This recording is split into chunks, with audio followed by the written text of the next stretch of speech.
ठीक है, अभी हम हेमरॉइड्स पे एक नज़र डालेंगे। देखिए, haemorrhoids are actually anal cushions. देखिए, एनल कुशंस होते हैं अंदर जो ठीक है बाद में हेमरॉइड्स बनते हैं। हेमरॉइड्स की जब भी हम बात करते हैं ना, तो हम इंटरनल हेमरॉइड्स की बात करते हैं। ठीक है ना। देखिए, हेमरॉइड्स दो किस्म के हैं। इंटरनल हेमरॉइड्स हो गए, एक्सटर्नल हेमरॉइड्स हो गए। ठीक है।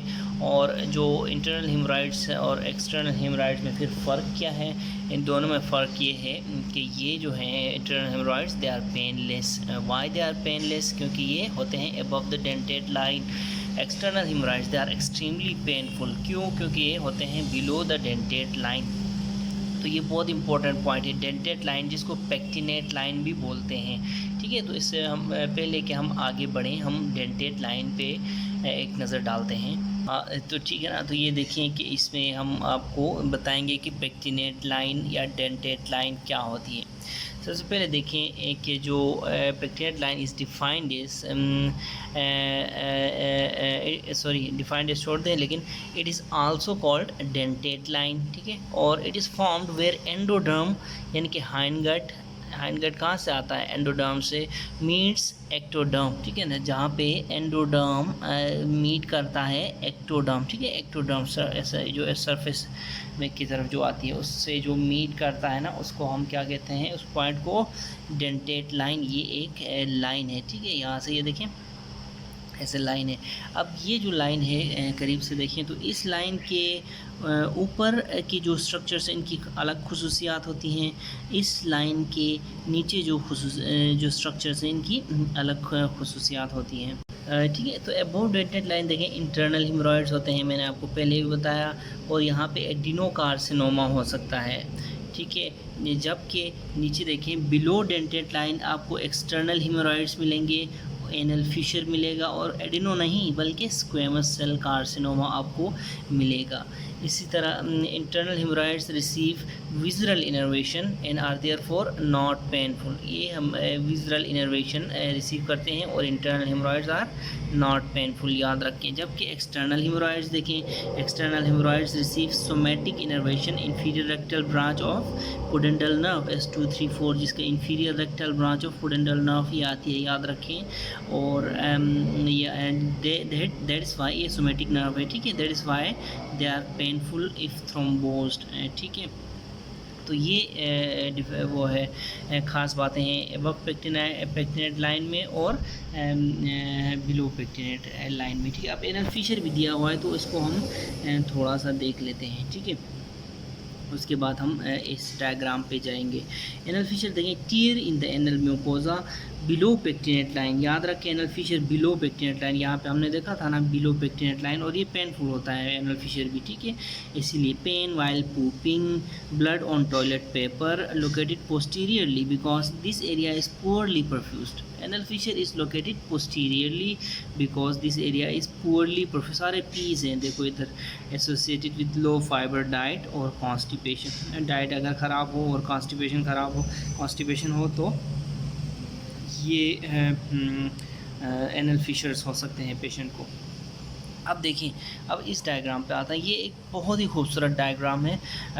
सही है। ये देखें, पेक्टिनेट लाइन से एबव के स्ट्रक्चर्स। अब देखें, पेक्टिनेट लाइन से एबव भी आपको क्या क्या मिलेगा? नेवल मिलेगा, nerve, artery, when, lymphatic. Nerve, artery, when, lymphatic. Pectinate line से बिलो भी आपको क्या मिलेगा? नर्व, आर्टरी, वेन, लिम्फेटिक मिलेगा। अब देखिए, पेक्टिनेट लाइन से एबव पढ़ते हैं। पेक्टिनेट लाइन के ऊपर जो नर्व है वो कौन सी है? विजरल इनर्वेशन है। ठीक है। विजरल इनर्वेशन हमने पहले भी पढ़ी हुई है। ठीक है। अच्छा, उसके बाद पेक्टिनेट लाइन के नीचे देखो तो नर्व कौन सी है? सोमेटिक इनर्वेशन S234, यानी कि पुडेंटल नर्व से एक ब्रांच आती है, कौन सी? Inferior rectal branch. ये ब्रांच पेन कराती है यहाँ पे। ठीक है। इसी तरह ऊपर आ जाए, आर्टरीज कौन सी हैं? आर्टरीज देखें, इंफीरियर मेजेंटेरिक आर्टरी की ब्रांच आती है इधर, सुपीरियर रेक्टल आर्टरी। ठीक है, यानी कि सुपीरियर है ना तो सुपीरियर रेक्टल आर्टरी आती है, सुपीरियर है तो वेन भी देखो सुपीरियर रेक्टल वेन आती है। लेकिन देखो सुपीरियर रेक्टल आर्टरी किसकी ब्रांच है, हमने पहले भी पढ़ा हुआ है, इन्फीरियर मेजेंटेरिक आर्टरी की। और सुपीरियर रेक्टल वेन कहाँ जाती है, इन्फीरियर मेजेंटेरिक वेन में, फिर सिप्लिनिक वेन में और पोर्टल वेन में जाती है। तो ये आपने याद रखना है। फिर नीचे आ जाएँ तो यहाँ पे आर्टरीज कौन सी हैं, यहाँ पे देखो इन्फीरियर रेक्टल आर्टरी है, हमने ये पहले भी पढ़ा हुआ है कि it is a branch of internal pudendal artery. Internal pudendal artery फिर किसकी ब्रांच है, इंटरनल पुडेंडल आर्टरी फिर इंटरनल इलियक आर्टरी की ब्रांच है, ठीक है। उसके बाद वेन देखें, इन्फीरियर रेक्टल वेन फिर अगेन इंटरनल पुडेंडल वेन में जाएगी, इंटरनल इलियक वेन में जाएगी, वो फिर कॉमन इलियक वेन में, फिर इन्फीरियर वेना केवा में जाएगी, ठीक है। इस तरह आपने याद रखना है। फिर हमारे पास क्या है, लिम्फेटिक्स हैं। लिम्फेटिक्स देखो ड्रेन टू, अगर अबव पेक्टिनेट लाइन लिम्फेटिक्स हैं तो वो इंटरनल इलियक लिम्फ नोड्स में जाएंगे, अंदर जाएंगे, ठीक है। लेकिन बिलो पेक्टिनेट लाइन देखो तो ये सुपरफिशियल इंगुइनल लिम्फ नोड, बहुत इंपॉर्टेंट पॉइंट, ये बहुत इंपॉर्टेंट पॉइंट्स हैं, ठीक है। तो ये आपने ये डायग्राम एंड में भी एक बार देख लेनी है, ठीक है। देखिए अभी आप खुद देख के पढ़ के कंपेयर कर सकते हैं, नर्व इधर कौन सी है, इधर कौन सी है, आर्टरी इधर कौन सी है, वेन इधर कौन सी है, और लिम्फेटिक्स कौन कौन से हैं, ठीक है। ठीक है ना। तो देखें कि फिर इसमें इंटरनल की बात करें, देखें इंटरनल हेमोरॉइड्स जो होते हैं ना वो फिक्स्ड इन नंबर होते हैं, ये फिक्स्ड इन नंबर होते हैं, एक टोटल 3 होते हैं ये। और कहाँ कहाँ होते हैं, 3 o'clock पे, 7 o'clock पे और 11 o'clock पे, ठीक है। तो 3 OC में, 7 OC में, 11 OC में। और ये इनके अंदर होता क्या है, इनके अंदर देखो ब्लड वेसल्स होती हैं, इनके अंदर क्या होता है, मसल होता है, इनके अंदर मसल होता है, और इनके अंदर क्या होता है, सॉफ्ट टिश्यू भी होता है, ठीक है। इस तरह आपने बनाना है, ब्लड वेसल, मसल और सॉफ्ट टिश्यू, ठीक है। इसके अलावा याद रखें कि they act like an anal cushion, ये मैंने आपको पहले ही बताया था। फॉर एग्जांपल अगर आप ये बना लें ऐसे, ये ठीक है, एनल केनाल जैसे हमने पहले पढ़ा हुआ है, ठीक है। ये देखें, ये अगर पेक्टिनेट लाइन है, ये इसको आप डी लिख लें। अगर ये कुशन है 3 o'clock पे, 7 o'clock पे, 11 o'clock पे, ऊपर से आ रहा है वो स्टूल, ठीक है, स्टूल आ रहा है, ठीक है, आ रहा है, तो ऊपर से देखिए कि यहाँ पे जब ये आते हैं तो ये इसको प्रेस करता है, तो कुशन ये एक्ट करते हैं, और ठीक है, ठीक है। अब जब ऊपर से स्टूल आ रहा है तो ये जो हार्ड स्टूल होता है ना, ये डैमेज कर सकता है, किसको डैमेज कर सकता है, soft anal and rectal mucosa को ये डैमेज कर सकता है, जिसकी वजह से इसीलिए इस जगह पे जो है ना वो कुशन्स दिए हैं कुदरत ने, ठीक है। तो ये जब नीचे आता है तो ये कुशन इफेक्ट करते हैं और सेफ रखते हैं किसको, एनल म्यूकोजा को, इसीलिए इनको दे आर एनल कुशंस हम कहते हैं, एक्ट लाइक एनल कुशंस, ठीक है। अब क्या होता है कि जो जब क्रोनिक कॉन्स्टिपेशन होती है ना, क्रोनिक कॉन्स्टिपेशन होती है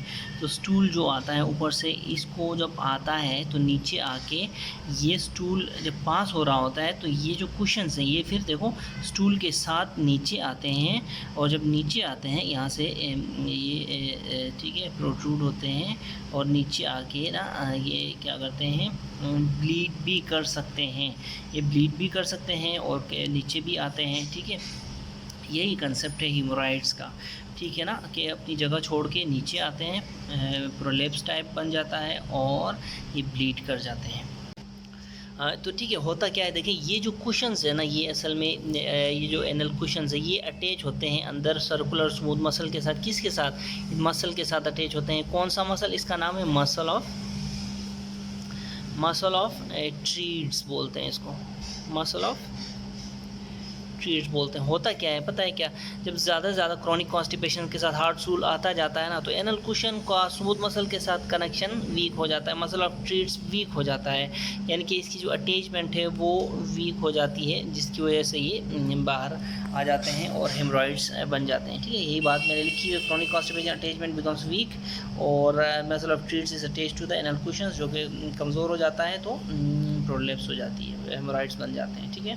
ठीक है ना। अब ग्रेडिंग की बात करें हेमोरॉइड्स की तो 4 ग्रेड्स हैं हमारे पास हेमोरॉइड्स की। ग्रेड 1 की बात करें, ग्रेड 1 जो होता है, देखें ये अगर एनल कैनाल है, कुशंस अपनी जगह से थोड़ा सा नीचे आते हैं, अगर फॉर एग्जांपल ये डेंटेट लाइन है, अपनी जगह से थोड़ा सा नीचे आते हैं, लेकिन still they are confined to the anal canal, ठीक है। थोड़ा सा नीचे आता है, अगर इधर होने चाहिए ये तो ये थोड़ा सा नीचे आते हैं, लेकिन एनल कैनाल तक ये कन्फाइंड होते हैं, ठीक है ना। ये दे डोंट कम आउट, इसको कहते हैं हम क्या कहते हैं, ग्रेड 1। ग्रेड 1 की क्लासिकल प्रेजेंटेशन क्या है, ब्लीडिंग होगी, ठीक है, ब्लीड हो रहा होता है सिर्फ पेशेंट। ठीक है, फिर अगर हम उसकी बात करें, ग्रेड 2 की बात करें, ग्रेड 2 हेमोरॉइड्स देखें ये बिफोर पोटी, ठीक है, बिफोर डेफिकेशन, बिफोर पोटी देखें ऊपर से पोटी आ रही है, ठीक है, ये अपनी जगह पे मौजूद है, ठीक है, हेमोरॉइड्स अपनी जगह पे, कुशन्स अपनी जगह पे मौजूद हैं। आफ्टर पोटी देखो ये नीचे आते हैं, ये देखो बाहर आ रहे हैं, ठीक है, दे कम डाउन, ठीक है, एनल केनाल के, इसको एनल केनाल ऐसे बनाओ, दे कम डाउन। लेकिन आफ्टर डेफिकेशन, आफ्टर पोटी ये दोबारा देखो अपनी जगह पे पहुंच चुके हैं तो वापस, ठीक है, ये देखो अपनी जगह पे पहुंच चुके हैं आफ्टर पोटी, ठीक है। तो इसका मतलब ये हुआ कि ये पोटी के बाद दोबारा खुद ब खुद रिग्रेस कर जाते हैं, तो प्रोलेप्स आउटसाइड द केनाल, ठीक है, प्रोलेप्स हो जाते हैं, regress spontaneously after defecation. Patient से something came out when I was defecating, और डर के आपके पास पहुंच जाता है, आप उसको फिर क्या कहते हैं, आप उसको तसल्ली देते हैं, ठीक है। तो यानी कि अपनी इनिशियल पोजीशन पे वापस जाते हैं प्रोलेप्स होने के बाद, इसको कहते हैं grade 2 haemorrhoids. Grade 3 haemorrhoids same as above, लेकिन जो रिग्रेस नहीं कर जाते, रिग्रेस नहीं करते आफ्टर डेफिकेशन, जबकि 2 में वापस रिग्रेस हो रहे थे तो रिग्रेस नहीं करते 3 में। और पेशेंट क्या कहता है, पेशेंट इस केस में आगे क्या कहता है, मैनुअली हाथ लगा के वो पेशेंट खुद अंदर कर लेता है, ठीक है, तो इसको ग्रेड 3 कहते हैं, ठीक है। ठीक है, फिर हमारे पास जो आता है कि ग्रेड 4 आता है। ग्रेड 4 में इसको याद रखें, ग्रेड 4 को प्रोक्सीडेंशिया भी बोलते हैं, इट्स ऑल्सो नोन एज प्रोक्सीडेंशिया। देखो ग्रेड 4 में इसी तरह बाहर तो आता है, लेकिन नहीं ये मैनुअली अंदर जाता है। देखो स्पॉन्टेनियस रिडक्शन भी इसकी नहीं होती, रिग्रेशन या रिडक्शन वर्ड यूज़ करो, और नहीं ये मैनुअल रिग्रेशन या रिडक्शन होता है, तो ये दोनों चीज़ें नहीं होती, ये बाहर ही पड़ा रहता है, ठीक है। तो इसको कहते हैं प्रोक्सीडेंशिया या ग्रेड 4, ठीक है ना। देखें this was grading for internal hemorrhoids, ये हमने की है। एक्सटर्नल हेमोरॉइड्स के लिए कोई ग्रेडिंग नहीं होती, एक्सटर्नल के लिए कोई ग्रेडिंग नहीं होती, ओके, ठीक है ना। तो अब हम मैनेजमेंट पार्ट की तरफ देखें। मैनेजमेंट को देखो, ट्रीटमेंट को अगर हम इस तरह लिखते हैं तो मैनेजमेंट को मैं क्या लिखता हूँ, इस तरह लिखता हूँ, ठीक है। मैं पहले जो MGNT लिखता था वो नहीं है, बस MX, ठीक है।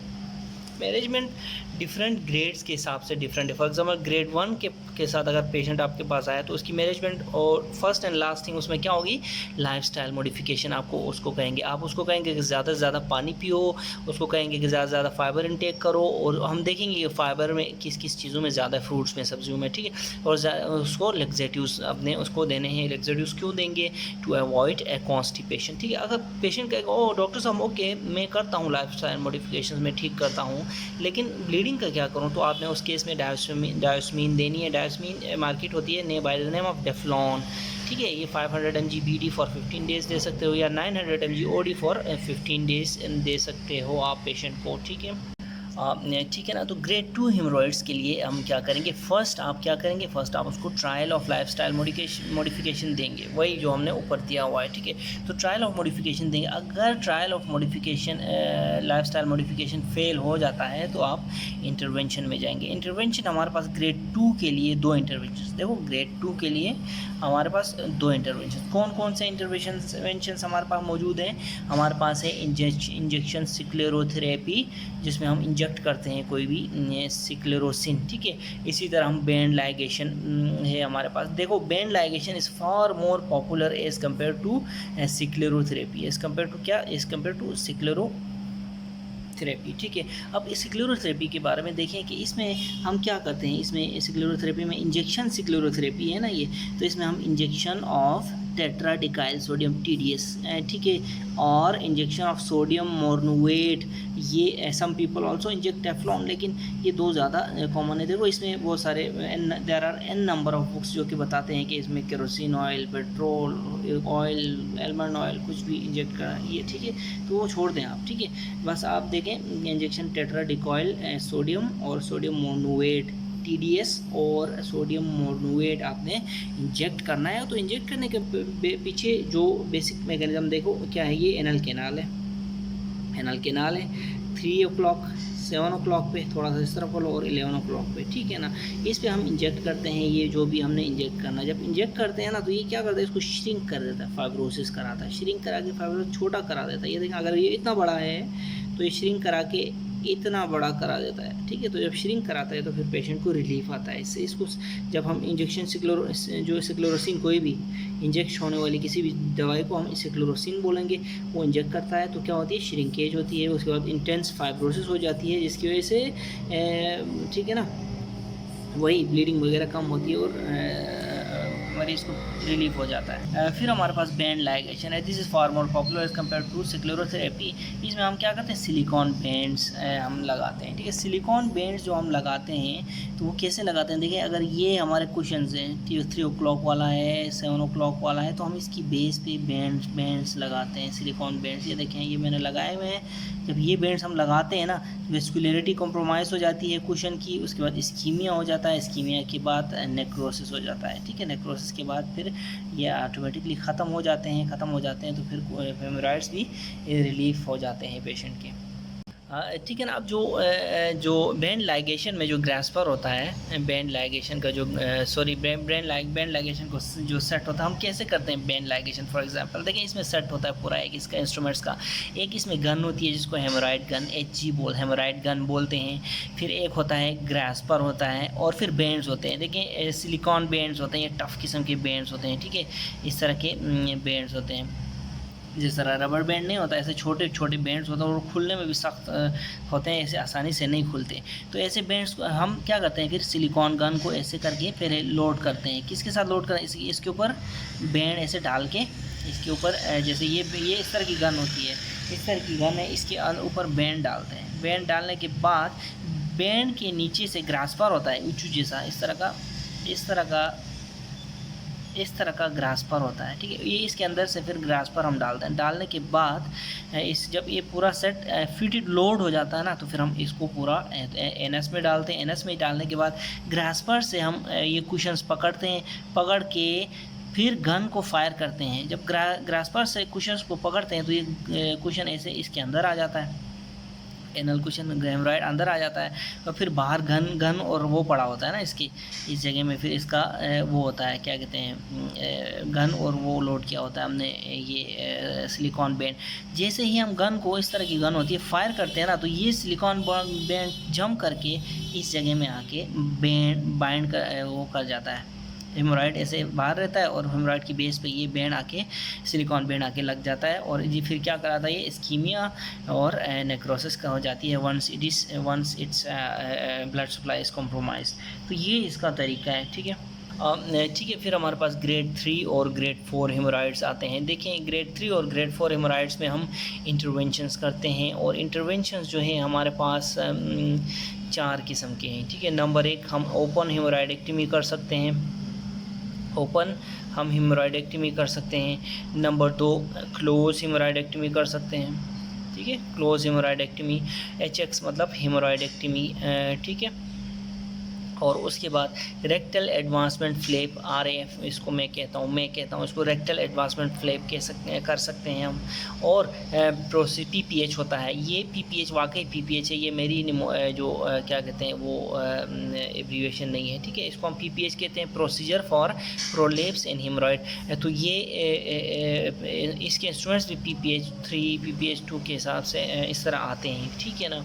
तो ये हमारे पास 4 प्रोसीजर्स है, open haemorrhoidectomy, close haemorrhoidectomy, rectal advancement flap और PPH procedure for prolapse and hemorrhoids, ठीक है। ठीक है, तो ओपन हेमोरॉइडेक्टमी क्या है, देखें ये एनल कैनाल है, ठीक है, ये पूरा आपको एनल कैनाल नज़र आ रहा है, और एनल कैनाल में आपको एनल कुशंस नज़र आ रहे हैं 3, 7 और 11 o'clock में, ठीक है, ये कुशंस हैं। देखो हेमोरॉइडेक्टमी इसकी हमने की, अगर कैनाल को ऐसे देखो बाद में फिर इसको क्या कहते हैं, कुशंस को निकालने को हेमोरॉइडेक्टमी। ये देखो कैनाल, अगर आप इस कैनाल को ओपन छोड़ेंगे नहीं, इस कैनाल को आप पैकिंग क्या, प्रेशर गॉज को पैक कहते हैं, प्रेशर गॉज को देखो पैक, यहाँ पे प्रेशर गॉज जो होता है ना उसको हम पैक्स बोलते हैं, ठीक है। तो ये देखो प्रेशर गॉज हम अंदर डालते हैं, ये देखें इस तरह प्रेशर गॉज को रखते हैं, तो इसको हम क्या कहते हैं, इसको ओपन हेमोरॉइडेक्टमी, ठीक है, ओपन हेमोरॉइडेक्टमी। देखें it is also known as Milligan Morgan haemorrhoidectomy. Generally we don't do, ठीक है, जनरली वी डोंट डू। लेकिन इसके बाद क्लोज है, अगर आप ये इसको कुशंस को काटें और उसको आप स्टिच क्लोज करें, ठीक है,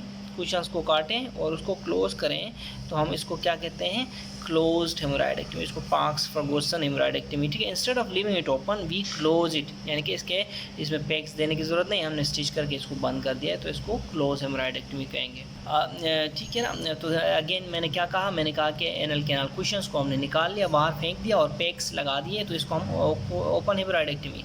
अगर हम इसको instead of leaving it open we close stitch it, ये देखें स्टिचेस क्लोज करते हैं, तो इसको हम क्लोज हेमोराइडेक्टमी। क्लोज को पार्क्स फर्गुसन भी बोलते हैं, ओपन को हम क्या कहते हैं, मिलीगन मॉर्गन हेमोराइडेक्टमी भी बोलते हैं। देखें एक रिसेंटली हमने स्टार्ट की हुई है हार्मोनिक स्कैल्पल हेमोराइडेक्टमी, इसके हम आप मुझे 100 केसेस मुझे करने दें, फ़िलहाल 30 to 35 केसेस मेरे हो गए हैं। जब आउटपुट्स आहिस्ता आहिस्ता आएंगे, जब 100 में करूँगा तो फिर हम इसकी मज़ीद हार्मोनिक स्कैल्पल हेमोराइडेक्टमी की भी आपको डिटेल्स बताएँगे, ठीक है ना। फिर हमारे पास तीसरा प्रोसीजर क्या है, हमने देखो हमने क्या क्या किया, ओपन हम हेमोराइडेक्टमी, क्लोज हेमोराइडेक्टमी हमने की। रेक्टल एडवांसमेंट फ्लैप देखते हैं। देखें रेक्टल एडवांसमेंट फ्लैप में क्या होता है कि ये देखें, ये हमारे पास एनल म्यूकोजा है, ठीक है, एनल कैनाल है, ठीक है। एनल कैनाल यहाँ पे देखें कि हमने क्या करना होता है, इसको क्या कहते हैं असल में रेक्टल एडवांसमेंट फ्लैप को वाइड हेड एडवांसमेंट फ्लैप भी बोलते हैं। हमने क्या करना होता है, देखो ये रेक्टल म्यूकोजा है, रेक्टल म्यूकोजा को हमने खींच के नीचे लाना होता है, नीचे ला के यहाँ तक ला के डेंटेड लाइन वगैरह से नीचे ऐसे स्टिचेस करने होते हैं, ठीक है। स्टिचेस का कुशंस को क्रॉस करके स्टिचेस करने होते हैं, ठीक है। ये देखिए म्यूकोजा, देखो कुशंस ऊपर रह गए, हमने नीचे लाया है, इसको हम यहाँ पे स्टिच कर रहे होते हैं, तो इसको क्या कहते हैं, रेक्टल एडवांसमेंट हो रही है ना, एडवांस रेक्टल म्यूकोजा को ला के नीचे एडवांस करके हमने इसको स्टिच किया हुआ है, ठीक है।